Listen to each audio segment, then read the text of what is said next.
Bonjour à tous, bienvenue ce mercredi 8 septembre sur Zoom Invest pour cette nouvelle table ronde de rentrée. Alors écoutez, j'ai remis mon casque de pilote de ligne pour traverser, alors quoi, ciel bleu ou turbulence, on va en parler ce matin avec mes invités. La table ronde sur 1 heure va être découpée en une vraie idée de creuser la macro pendant 30 minutes avec trois invités qui sont spécialistes. Et puis ensuite, on parlera finalement d'immobilier pour voir un petit peu également comment cette classe d'actifs va se préparer à ce second semestre, ou en tout cas à cette fin de second semestre 2021. Je reçois ce matin Alain Bartel, qui est responsable Europe continentale chez Brandywine Global AM. Bonjour Alain. Shagir Manji, qui est gérant de portefeuille chez Taylor AM. Et Gilles Etcheberry-Garay, qui est directeur général chez Invest AM. Messieurs, bienvenue en ce mercredi matin. Bonjour. Bonjour. Oh, ils sont timides, ils sont prêts, ils sont concentrés. Alors, on va rentrer dans le vif du sujet ce matin. On le disait avec d'autres mots lorsqu'on a préparé cette table ronde. Je vais utiliser un peu le mot turbulence, surtout turbulence d'information. En gestion de patrimoine que je suis, se pose beaucoup de questions. On voit, et c'est tant mieux que les spécialistes ne sont pas d'accord entre eux. Donc la question, c'est comment on va pouvoir éclairer la lanterne de nos clients lorsqu'on leur explique notre stratégie d'allocation de portefeuille. Donc ce matin, on va commencer, je vais vous demander à chacun finalement un exercice assez large, mais de nous donner 2, 3, peut-être 5 points importants, facteurs clés qui vont nous permettre de mieux appréhender le marché dans lequel on va démarrer cette fin d'année 2021. Gilles, je te propose de commencer et donc de nous donner tes 3-4 points clés en cette rentrée. Voilà, donc il y a 2 points macroéconomiques et un point technique. Pour le point macroéconomique, c'est clairement le plus important et ce qu'on souligne depuis des mois, qui est le rôle clé des banques centrales et particulièrement de la Fédérale Réserve américaine sur les marchés, tous les marchés, actions, obligations et devises. Donc l'été a été assez, alors pas agité, mais en tout cas pas mal d'informations, puisqu'on a eu des discours un peu, je dirais, martiaux de la Fed durant l'été, hein, qui ont fait croire, enfin qui ont laissé penser qu'on pourrait avoir un durcissement plus précoce que prévu.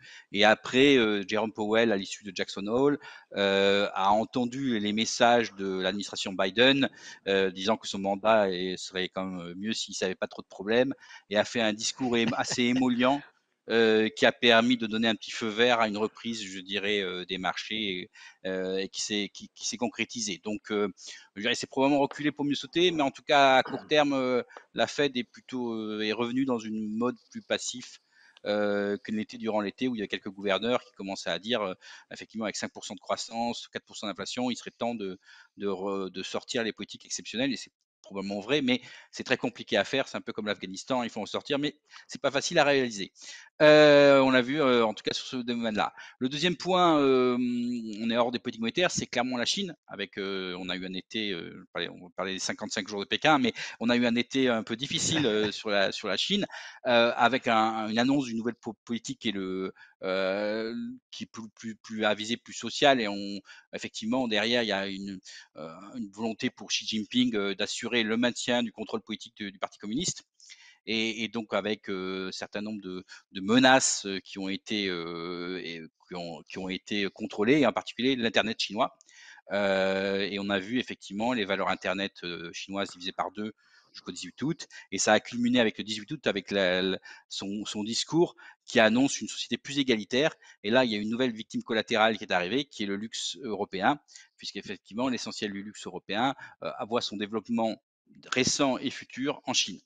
Et donc, si on a une société moins égalitaire, on aura peut-être moins de consommation de luxe. Et enfin, le troisième point qui est un plus technique, c'est que l'été a assez bien passé, mais c'est parce que les GAFAM, les FANG, ont progressé et ont masqué des difficultés plus importantes sur les autres marchés. Et donc, on a ce qu'on appelle un leadership de plus en plus étroit, puisque c'est grosso modo 6 valeurs qui tractent le marché, alors que derrière, on a plus de peine sur un certain nombre de secteurs. Donc, tout c'est des choses qui nous inquiètent un peu, et on essaie de trouver des idées hors, et on en parlera plus tard, hors de ces 6 valeurs, parce qu'il n'y a pas que le CAC, ou il n'y a pas que les GAFAM comme actifs financiers dans lesquels investir. Pour toi, Gilles, aucune inquiétude européenne par rapport aux élections en France, par exemple, ça n'aurait pas un impact aussi important que ça, éventuellement, sur les stratégies chez Ah, toi? Alors, les élections n'auront pas d'impact en dehors d'un résultat exceptionnel ou extrêmement hors attente. Évidemment. Voilà, je pense que la BCE, avec quelques bruits de bottes là aussi, mais qui sont vraiment, semblent très prématurés, a un rôle plus important sur les marchés, puisqu'on a vu, par exemple, je sais pas, les foncières comme ça baisser là, depuis que l'annonce de la BCE de vouloir un peu retirer son programme. Donc, c'est clairement les banques centrales ont un rôle plus important aujourd'hui que les élections. Or, résultat exceptionnel, mais on a même vu en Italie où Allianz Lega, Cinque Stelle à l'époque, avait fait réagir le marché et puis in fine n'a pas donné grand-chose. Super, merci Gilles. Chagir, même exercice. Est-ce que j'imagine que tu partages également, bien sûr, enfin, tu partages, que tu as un œil sur toutes les informations qui viennent d'outre-Atlantique, hein, parce que c'est le gros sujet depuis un certain temps. Est-ce que tu as d'autres points clés que tu peux nous partager, nous parler éventuellement aussi un peu de ta vision sur la Fed? Oui, alors l'idée, c'est que moi, je pense qu'il y a quatre facteurs clés. En réalité, il y en a trois parce que le troisième et le quatrième sont liés. Le premier, pour moi, c'est toujours et encore de regarder ce qui se passe sur le plan sanitaire. Le deuxième point clé, c'est la croissance en Chine, qui est très importante au niveau de la croissance mondiale. Et bien entendu, le point clé le plus important, c'est la politique de la Fed et les problématiques liées à l'inflation. Alors, côté sanitaire, je dirais que l'amélioration qu'on avait escomptée avec l'arrivée des vaccins, finalement, elle est plus lente que prévu, hein. Avec l'arrivée du variant Delta, on voit qu'il y a eu un effet sur la mobilité. La mobilité a été un peu freinée, en particulier dans les pays émergents. Cependant, ce qu'on peut remarquer, c'est qu'actuellement, on a un reflux de cette quatrième vague dans les pays développés et surtout le niveau de vaccination qu'on a aujourd'hui nous permet d'exclure très largement, je dirais, le risque extrême sur ce plan sanitaire. Donc le plan sanitaire à surveiller, mais c'est un risque qui devient plus ou moins maîtrisable, je dirais, sur les prochains mois. Le deuxième point, effectivement, c'est la croissance en Chine. Alors, pour moi, la dynamique macroéconomique au niveau mondial elle reste robuste, mais on observe un début de plafonnement qui se confirme avec ce ralentissement en Chine. Donc, clairement, le pic de l'accélération macroéconomique au niveau mondial est dépassé. Euh, le pic de la croissance aux US est également dépassé et probablement en Europe aussi. Donc là, il faut savoir qu'au niveau mondial, on est dans une phase de décélération. Bien entendu, la croissance reste forte, mais une phase de décélération, c'est vraiment la dérivée seconde. Et il ne faut jamais oublier que les deux principales locomotives au niveau mondial, ça reste le consommateur américain et l'économie chinoise. Donc là, le ralentissement de l'économie mondiale, et en particulier le ralentissement de l'économie chinoise, est un élément à surveiller de près pour les prochains mois. Le troisième point, évidemment le plus important, hein, clairement, c'est celui de la politique de la monétaire de la Fed. Alors, sur ce plan, je dirais que nous ne sommes pas très inquiets de l'inflation en glissement annuel. Petit à petit, celle-ci va plafonner, même se réduire, hein, les effets de base, tout ce qu'on a déjà dit. Pour nous, clairement, il faudra surveiller l'inflation salariale. C'est là qu'il faudra avoir un œil. Alors, est-ce qu'elle va repartir ou pas? On n'en sait rien, mais c'est ça le point clé, parce que cette inflation salariale pourrait obliger la Fed à réagir, peut-être même un peu plus brutalement, hein, parce qu'elle est extrêmement dovish aujourd'hui, ou les marchés pourraient réagir également avec la remontée des taux. Et nous, ce qu'on a dans notre gestion, la façon de gérer, c'est que notre exposition en action est très liée à l'évolution des taux d'intérêt réels. Évidemment, c'est pour ça qu'on attache beaucoup d'importance à l'évolution de l'inflation au niveau des taux d'intérêt, puisqu'il y a véritablement une corrélation entre le niveau des taux d'intérêt réels et notre exposition en action. Voilà ce que je peux vous dire sur les trois points clés, vraiment sur le court terme, hein. Très bien, merci Chagir, c'était très clair. Alain, je rebondis sur ce que dit Chagir parce que tu vas nous donner évidemment tes points clés, mais j'imagine que comme tes deux camarades, les États-Unis, c'est un point d'appui quand même très important. Cette inflation salariale qui devient un peu l'inquiétude, qui serait un peu le déclencheur finalement d'une réaction au niveau des taux et non pas l'inverse, est-ce que c'est pas un peu comme quelque chose auquel il faut se préparer avec une administration comme celle de Biden qui a quand même basé un peu son discours là-dessus? Est-ce que c'est quelque chose qui n'est pas un peu écrit d'avance finalement la réaction de la Fed et qu'il faut juste savoir à partir de quand ça va arriver et donc pour vous, gérants, se préparer à réagir de la bonne façon? Alors Stéphane, merci effectivement de cette excellente question et aussi bienvenue messieurs, dames à cette session. On peut avoir un échange de points de vue différents, mais juste de reprendre un petit peu d'altitude. La première chose, ce n'est pas une crise financière comme en 2008, c'est une pandémie. Ça, c'est le premier point pour remettre les choses en contexte. Les points importants, et effectivement, Gilles et Chaguir, merci de cette perspective, on va aller juste une étape un peu plus loin. La croissance est toujours là et dépasse les attentes. Il y a certaines thématiques ensuite spécifiques qui peuvent continuer à générer du PIB, mais qui sont des événements, je dirais, un petit peu uniques. La première, si on regarde, je dirais, la manne financière qui a été générée par ces injections au niveau des banques centrales et une politique fiscale, je dirais, très accommodante, aux États-Unis, 3 600 milliards de dollars de liquidités disponibles. La masse M2 est très très élevée, ça veut dire aussi, est-ce que les consommateurs américains vont dépenser cela et à quelle vitesse?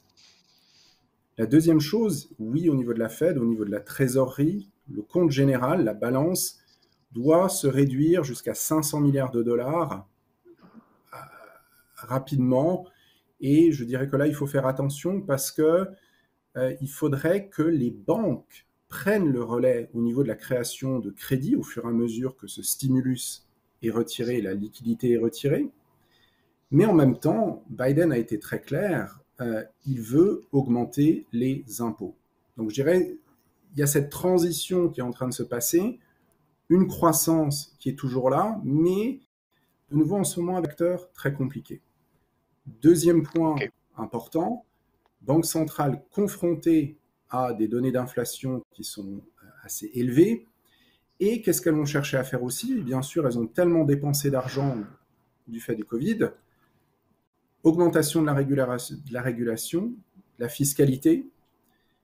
Au niveau des marchés émergents, les banques centrales, alors d'un point de vue valorisation, on a l'impression que ça peut être intéressant, mais on compare toujours le risque d'information, le risque au niveau pricing, et enfin, est-ce qu'il y a un catalyste? Marché émergent aussi, de manière générale, il y aura des élections dans les marchés émergents l'année prochaine, à surveiller. Et enfin, la Banque centrale européenne, effectivement, une réaction qui commence à être un petit peu plus vigoureuse, et ce qui veut dire que de manière générale, au niveau des valorisations aujourd'hui, on a atteint des niveaux très très proches de ce qui était avant 2008, notamment au niveau des spreads, et c'est pour cela qu'il va falloir, numéro 1, rester très sélectif, par exemple au niveau obligataire, d'assurer une rotation dans le portefeuille, dans les poches qui ont encore de la valeur. Exactement. Ensuite, les valorisations, je veux dire, très important aussi de comprendre aussi l'impact de l'eau. En ce moment, effectivement, tout ce qui est taxation au niveau du CO2 peut avoir un impact aussi au niveau des matières premières. Il ne faut pas oublier que ce soit la production d'acier, la production de ciment. Donc, on a un contexte, je dirais, numéro 1, au niveau de nos modèles, oui, encore de la croissance, même si elle commence à ralentir. Deuxième chose, s'assurer de cette rotation pour que les banques prennent le relais et effectivement continuent à offrir ces liquidités à travers des facilités de crédit. Et troisième chose, néanmoins, faire très attention et d'être très très sélectif au niveau de l'allocation d'actifs. Chaque fois, regardez s'il y a bien un catalyse qui permet de générer de la valeur et de comprendre quel est le risque à la baisse. Merci Alain, je rebondis justement sur cette dernière phrase qui fait une excellente transition. Ça devient un spectacle avec Alain quand on fait une table ronde. face à ces constats, alors on peut les considérer comme inquiétants, anxiogènes. Chacun y verra évidemment, comme on l'a dit, les éléments qui vont définir sa lecture. Il y a sûrement aussi des opportunités à saisir d'ailleurs. Quelle est la feuille de route de vos portefeuilles? Alain commence à expliquer comment il va falloir s'adapter. Chaguir, je te fais commencer. Est-ce que tu peux nous donner finalement quels sont les grands axes ou les grands mouvements que tu vas toi-même avoir à mettre en avant ou à retirer? Comment tu vas gérer finalement ce constat que tu as fait tout à l'heure?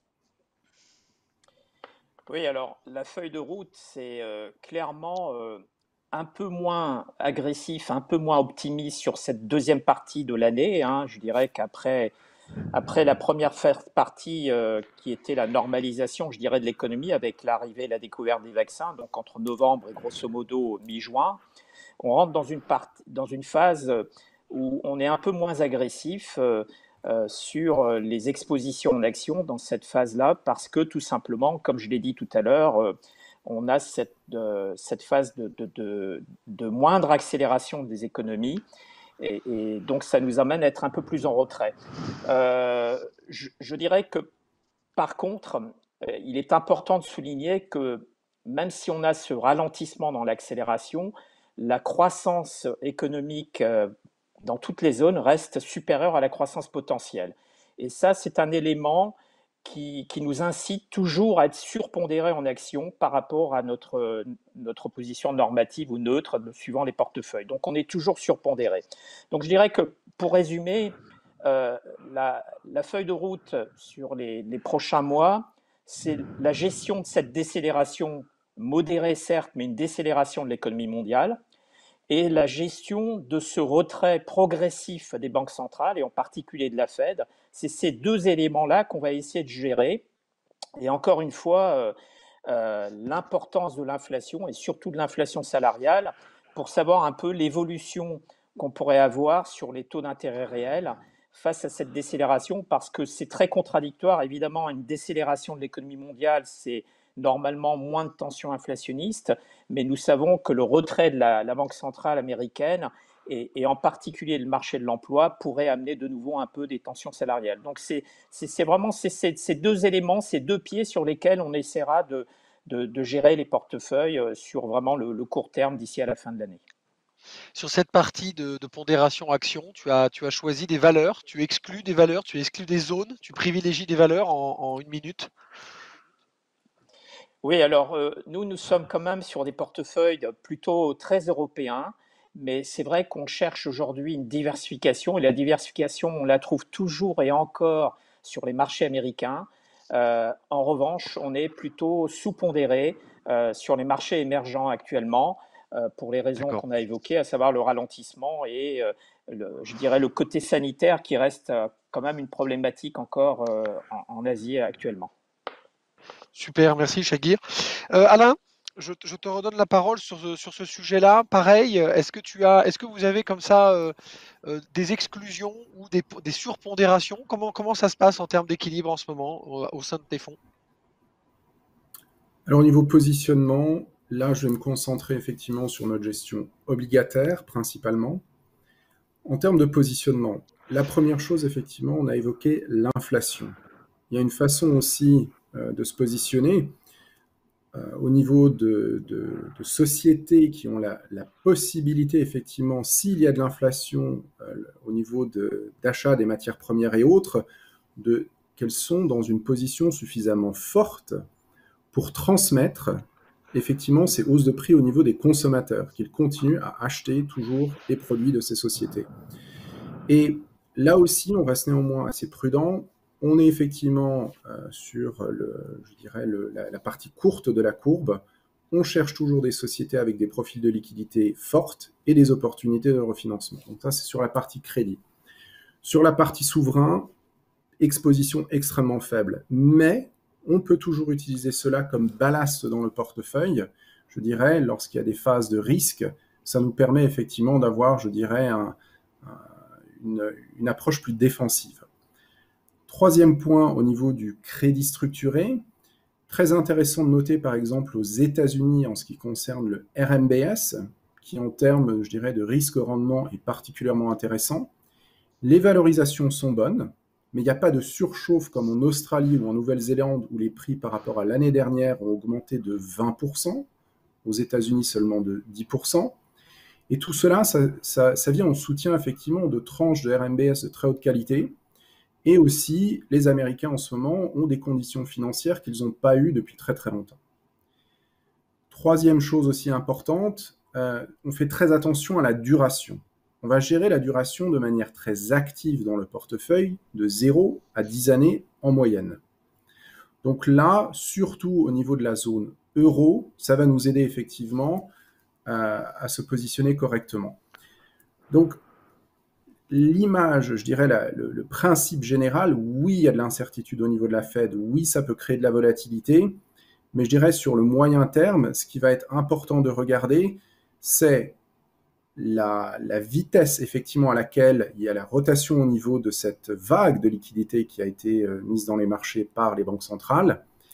Deuxièmement, la Chine aussi. Et troisièmement, le variant Delta très important. Donc, rotation dans le portefeuille, toujours du crédit de haute qualité, du RMBS, moins de souverains, moins de marchés émergents. Et au niveau des devises, une exposition limitée pour éviter la volatilité. Bien, merci Alain. Gilles, même question sur la gestion de ton fonds avec finalement 3 profils. Ça va donc avoir un impact parce qu'en plus, tu dois à chaque fois adapter cette évolution à chacun des profils du fonds. Quelle est la pondération actuelle? Comment tu vois ça? Je t'entends pas. Alors là, on est légèrement Ah, sous-pondéré, je veux dire parce que effectivement depuis le discours de Powell, heu le momentum des marchés actions est redevenu positif et assez puissant et il faut le respecter. Ceci donc on est légèrement prudent mais juste en dessous. Ceci étant dit, on regarde où peut y avoir des sorties de route. Donc on essaie de se couvrir contre ces éventuelles sorties de route. On en a analysé 2. Un, c'est une inflation plus forte que prévu. Donc là, effectivement, avec une réaction de la Fed, donc on a du dollar et des matières premières, qui sont vraiment les 2 choses. Et inversement, comme on l'a dit, on a le pic de croissance qui est passé. On pourrait, il y a des soutiens budgétaires qui vont se retirer et le risque, ça serait éventuellement qu'il y ait un ralentissement plus fort que prévu. Et là, on a des taux américains et des choses de qualité comme les utilities, les producteurs donc de services qui sont sensibles aux taux et qui sont plutôt sous-cotés. Donc voilà, donc on a une espèce de portefeuille où on respecte la montée du marché, mais avec des diversifications qui permettent de couvrir en partie, et on ira façon plus importante si jamais on voit des mauvaises surprises arriver. Dernier point, on parlait de la Chine tout à l'heure, effectivement, une baisse de 50% du marché des internes chinois, donc on fouille les décombres après ce crash et on trouve des choses qui commencent à être intéressantes. Les opportunités, Gilles, elles se saisissent. Enfin, tu penses, parce que attention, je ne veux pas te mettre dans une situation délicate. Tu penses que les opportunités, elles se saisissent encore aujourd'hui ou elles se saisiraient plutôt sur certains secteurs? Vous avez une analyse comme Bah, ça je sais qu'il y a des secteurs exclus, mais est-ce qu'il y a des secteurs que tu regardes particulièrement, même si tu n'y es pas encore? Nous, il y a une thématique, non, je veux dire, on y est en partie. Je veux dire, il y a une thématique, qui est notre vision, je dirais, sur la décennie, qui est l'énergie chère, la transition énergétique, le problème de la sortie du pétrole, tout ça, fait qu'on va avoir dans une transition énergétique on va être dans une énergie chère et c'est clair qu'on est beaucoup plus investi sur l'énergie sous toutes ses formes et les matières premières en partie, que par exemple sur la techno qui était plutôt, la décennie, même si ça continue très bien, mais à un moment, il y aura probablement une substitution entre les 2 secteurs. Donc, nous, on est plutôt donc sur l'énergie et après, on a des choses, je veux dire, opportunistes, comme on a vu la Chine, comme j'ai dit tout à l'heure, où on s'attendait pas à ce que Xi Jinping et le Parti communiste prennent la masse Ouais. pour aller, je veux dire, réduire en bouillie le secteur. Donc, derrière, qu'on est à moins 50%, de façon, je dirais, globale, il y a des choses qui ne le méritent pas Ouais, là-dedans et donc on a mathématiquement, commencé voilà. voilà, à aller voir un peu ce qui restait et s'il y avait des choses intéressantes à la sortie de la mêlée, quoi. Et ce qui Donc voilà. mathématiquement, normalement, devrait être le cas, de toute façon. Oui, et on La a déjà vu logique le voudrait KWEB que qui est c'est un ETF américain investi sur Internet chinois, donc KWEB, qui a perdu 60% et qui a repris 25% en l'espace d'une semaine. Bon, ouais, c'est évidemment, volatile, évidemment. faut être équipé en contrôle les risques, il faut voilà, faut pouvoir y aller, mais oui, ce genre d'accident, je dirais non prévu, parce que c'est venu un peu nulle part, hein, la prospérité commune à À la partager chinoise? de Xi Jinping. Voilà, ben oui, ça génère aussi des opportunités, donc on essaie d'aller D'accord. regarder. Comme on a une approche complètement mondiale, quand on a ce genre de choses qui arrivent, je vous dis, on va fouiller les décombres pour voir ce qui peut être intéressant. Ouais, les primes de risque se méritent comme toujours. Messieurs, le temps passe hyper vite, il est presque 10h25 déjà, il nous reste 5-6 minutes. Vous savez, parce qu'on se connaît, pour finir, même si on a un grand salon à Lyon qui va arriver bientôt et que bien sûr nos auditeurs pourront rencontrer toutes vos équipes de sales sur place et en parler avec eux plus en détail, est-ce que vous pouvez en une minute ou deux nous parler de votre offre, de vos fonds, Est-ce qu'il y a des choses un peu différentes? Est-ce qu'il y a des petits éléments que vous voulez nous donner en cette rentrée, ou nous les présenter très rapidement, un ou plusieurs ou une gamme, afin que, nos auditeurs puissent avoir une meilleure connaissance, de tout ce que vous venez de nous dire de façon, brillante et condensée dans un temps qui m'a encore échappé à une vitesse incroyable. Je te fais commencer Alain? Oui, merci Stéphane.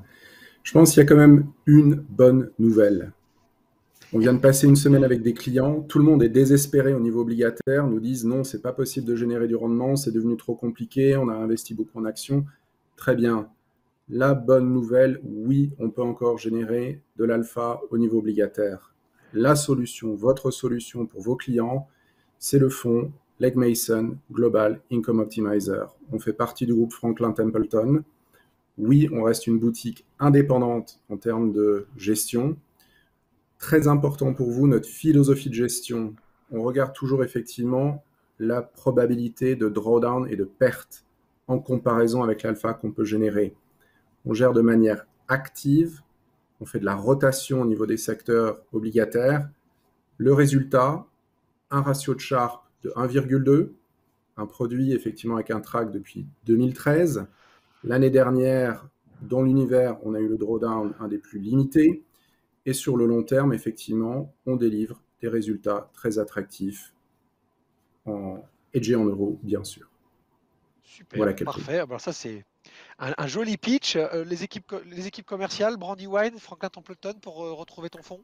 Enfin, ce fonds et les autres, Franklin évidemment. Templeton, mes chers collègues et équipiers, ou Ils directement sur s'occupent le très site de bien de tout ça. Brandywine, mais Super. Franklin Merci Templeton, Alain. il s'occupe très très bien de ça. Merci. Très très bien de ça. Oh, c'est une petite boîte qui monte aussi, ils ont 2-3 moyens.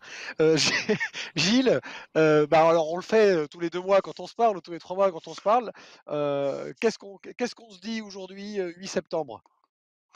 Nous, quelque part, par rapport à notre gamme de latitude, donc patrimoine, prudent, équilibre et croissance, aujourd'hui, on est sur équilibre qui est quand même, qui semble être le point jusqu'à la fin de l'année correct en termes d'exposition action. Et après, patrimoine, si peut-être le relais en 2022, on verra. Et concernant le salon, je serai présent personnellement sur le stand InvestAM.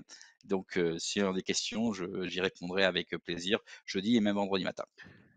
Je t'embête un petit peu, mais quand tu dis équilibre, évidemment, ça dépend du profil de l'investisseur. Mais quand tu dis équilibre, c'est que toi, naturellement, tu penses que dans la pondération globale, qui est appliquée à équilibre, c'est celui qui est peut-être le mieux adapté pour ce que tu disais, rester prudent, Oh, mais saisir quand même des opportunités. voilà, je dirais C'est que par intéressant ça. rapport au momentum haussier, au discours de la Fed, qu'on est relativement positif, on reste sur celui qui est à 60%, un peu moins de 60% d'actions, avec des diversifications pour essayer d'amortir les chocs. Voilà, c'est celui qui, oui, qui en ce moment est plutôt mis en avant. On est dans les phases plus, je veux dire, défensives, on a plutôt patrimoine. Super, parfait. Merci beaucoup. Shagir, pour finir, Oui, un alors, fonds, plusieurs fonds? Est-ce que tu veux nous parler d'un secteur? ouais. Alors nous, chez Taylor AM, on a 3 gammes de fonds, une gamme action, une gamme obligataire et la gamme gestion diversifiée et flexible dont j'ai la charge avec Pauline Tucella. Donc je vais vous parler d'un fonds plutôt d'ici 4 parce qu'on reste toujours dans l'idée d'avoir une prise de risque modérée encore. Et peut-être l'année prochaine un fonds plus défensif. Mais en tout cas, là, pour le moment, il y a un fonds qui s'appelle Taylor Allocation Réactive. C'est un fonds d'ici 4 qui était exposé plutôt à 70% en actions en début d'année, qui est à 55% à ce jour, et qui a une performance de plus de 11% depuis le début de l'année. Donc voilà le type de fonds qui permet, je pense, encore de surfer sur cette vague sur les marchés boursiers qui reste encore porteuse, et peut-être l'année prochaine passer sur notre fonds Taylor Action à allocation défensive, qui est un DC3, et qui permettra probablement de naviguer sur des eaux un peu plus turbulentes compte tenu de ce qui pourrait arriver. Je dirais que nous, notre gestion, elle consiste surtout à s'adapter à la maturité du cycle économique avec une allocation stratégique à partir d'un scénario macroéconomique et une allocation plus tactique à court terme. Et c'est cette navigation à vue, je dirais, qui nous impose d'être extrêmement flexible dans nos fonds. Hein, voilà. Concernant Patrimonia, évidemment, on y sera via notre groupe des LPK. Et donc, tous nos commerciaux auront grand plaisir à rencontrer nos prospects et nos clients. Bon, bravo à tous les trois, merci pour l'exercice. Ça a été très bien fait le pitch, hein, vous êtes bien débrouillés. Je reprends, pardonne-moi Chaguir, parce qu'en fait je suis hyper intéressé par ce qu'on jamais autant en ce moment besoin de vous, gérants, parce qu'il faut être tactique, c'est ça le terme que tu as expliqué. Et je pense que c'est important et j'invite tous les auditeurs d'aujourd'hui comme moi à se rapprocher des sales, des sociétés qui nous ont accompagnés ce matin, parce qu'il y a des vrais sujets entre 2021 et 2022. Parce que j'ai bien compris qu'aujourd'hui, la pondération, il faut rester équilibré et encore saisir les opportunités. Mais j'ai le sentiment qu'en 2022, il va falloir un petit peu se sécuriser, si je ne me trompe pas dans ce que j'ai compris entre les lignes. Messieurs, c'était rapide, mais c'était super. Merci beaucoup à vous. Je vous dis à très bientôt. Prenez soin de vous et on se croisera évidemment dans les allées à Lyon dans 15 jours.